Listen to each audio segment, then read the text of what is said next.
Thank you. Prime Minister Netanyahu, Sarah Netanyahu, Chairman Avner Shalev, and Rabbi Israel Meyerlo for hosting us for this moving wreath-laying ceremony. We are here at Yad Vashem to honor the memory of 6 million Jews murdered in the Holocaust. 2/3 of the Jews in Europe were sent to their deaths. Words can never describe the bottomless depths of that evil or the scope of the anguish and destruction. It was history's darkest hour. Millions of innocent, wonderful, and beautiful lives, men, women, and children, were extinguished as part of a systematic attempt to eliminate the Jewish people. It was the most savage crime against God and his children, and it is our solemn duty to remember, to mourn, to grieve, and to honor every single life that was so cruelly and viciously taken. As Elie Wiesel said, "For the dead and the living, we must bear witness." These words should be carved into the conscience of humanity forever. Only when we remember the families who were torn apart from everyone they loved, who suffered that terrible darkness and evil, who endured the unbearable horror of the Holocaust, only then can we prevent this agony from ever repeating. This place and this entire nation are a testament to the unbreakable spirit of the Jewish people and the hope that light can shine the path beyond the darkness. Through persecution, oppression, death, and destruction, the Jewish people have persevered. They have thrived. They've become so successful in so many places, and they have enlightened the world. The State of Israel is a strong and soaring monument to the solemn pledge we repeat and affirm: never again. From the depths of the suffering, the Jewish people have built a mighty nation, and the Star of David waves proudly above this cherished land. As long as we refuse to be silent in the face of evil, as long as we refuse to dim the light of truth in the midst of darkness, as long as we refuse to become bystanders to barbarity, then we know that goodness, peace, and justice will ultimately prevail.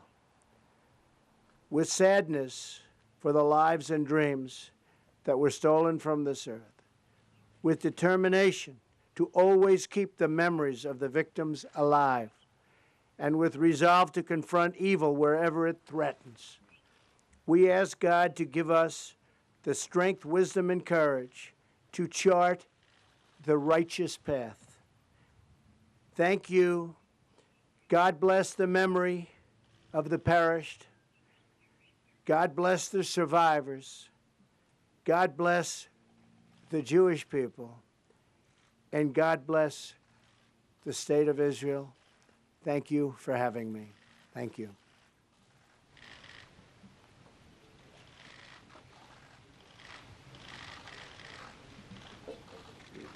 Thank you so much, Mr. President. It means a lot.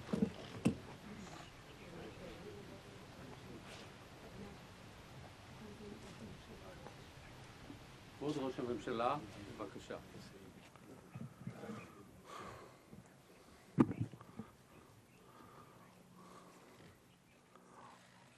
What an incredibly moving speech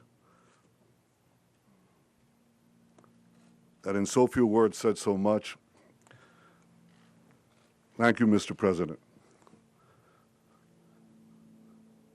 This adds to a historic visit. You are the first American president who chose to include Israel on his first foreign trip. You're the first president in office to visit the Western Wall.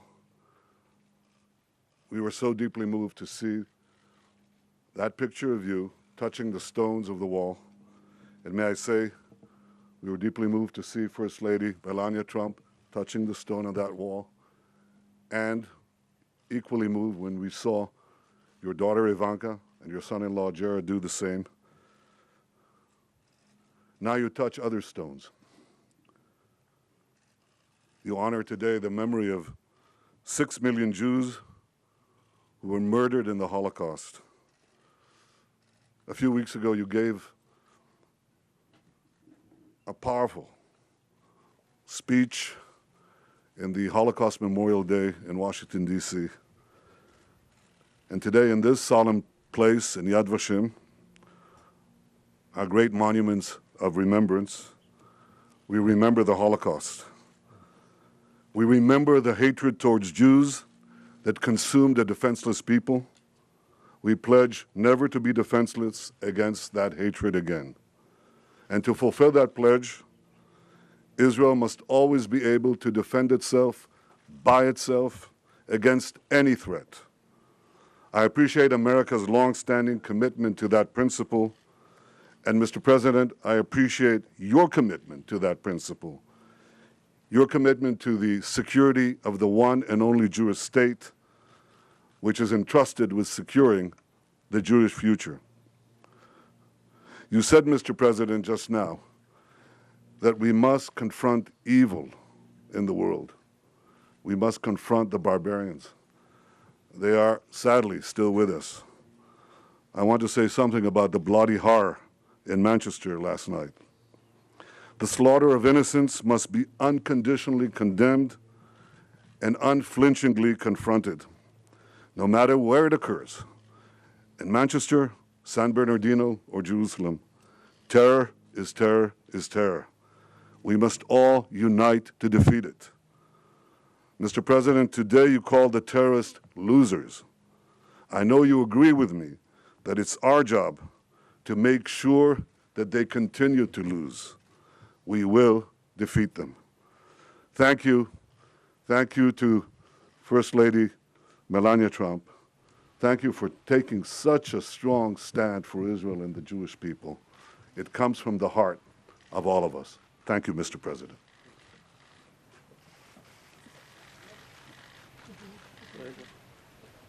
Mr. President.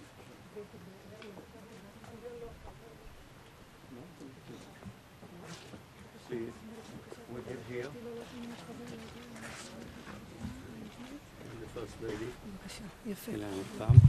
We have here a unique memorial, token of remembrance.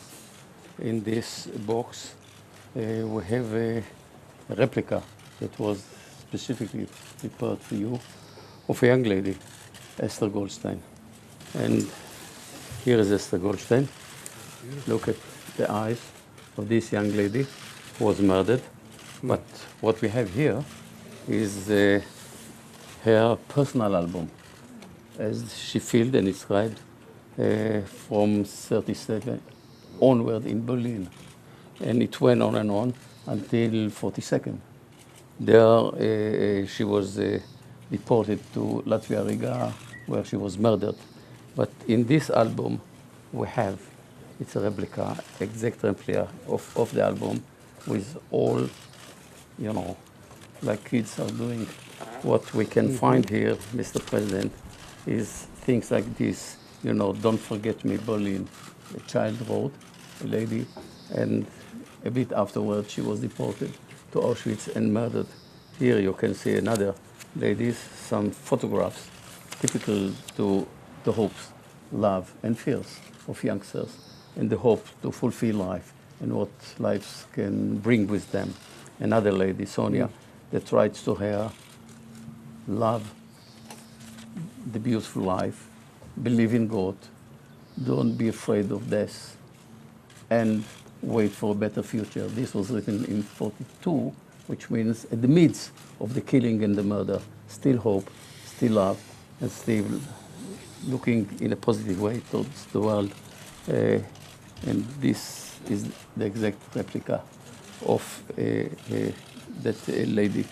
We have here, Mr. President, behind the scenes, the story how this album came to us. All the family members, father, mother, her brother were murdered in Auschwitz. And one sister survived. She was sent to Australia as a young girl, and she survived. After the war, cousin of the family came back to Berlin, and a neighbor was good, and he kept some papers of the family throughout the war, and he was ready to give it back to the family. And this is the way that the album came back to the family. And here we have with us the survivor, Margot, the sister that survived and came back to build her life in Israel. And she was so kind and to donate this album to be part of the collections of Yad Vashem, where we have tens of thousands personal documents to remember and to learn and to know about Jewish life during the war and the period of the Shoah. For us, it's a unique, I think, moment to have a glimpse to the world of the children. 1.5 million children were murdered. Most of them didn't leave any trace behind them. So we cannot know about their lives, their wishes. And tragically, actually, their life cut short, and they couldn't fulfill, actually, their life, their own life.